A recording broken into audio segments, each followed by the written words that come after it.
عزيزي احب افاجئك واقول لك ان شكلك اللي في المرايه ده مش انت، ده مش شكلك الحقيقي. يعني ايه؟ امال مين اللي واقف في المرايه ده؟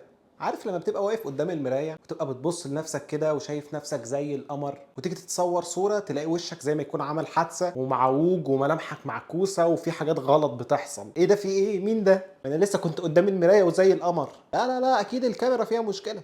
في الحقيقه انت شكلك مش وحش ولا حاجه، واللي واقف في المرايه ده انت بس. اللي في المرايه هو شكلك وانت معكوس. يعني لو وقفت قدام المرايه ورفعت ايدك اليمين هتلاقي انعكاسك اللي في المرايه رفع ايده الشمال، وده يتضمن كل حاجه انكلودنج عينيك ومناخيرك وكل ملامحك معكوسه، وانت بس اتعودت تشوف نفسك في المرايه بالنسخه المعكوسه منك، فتعودت ان ده هو شكلك الطبيعي. فلما بتيجي تشوف صوره ليك واللي هي شكلك الحقيقي من غير ما يكون فيها انعكاس ولا حاجه، بتحس ان في حاجه غلط لانك اتعودت على الشكل المعكوس منك، بس شكلك اللي في الصور هو ده الشكل الطبيعي اللي الناس كلها شايفاك بيه. لكن انت تمام زي الفل، مفيش حاجه، ما تقلقش يعني. ولو مهتم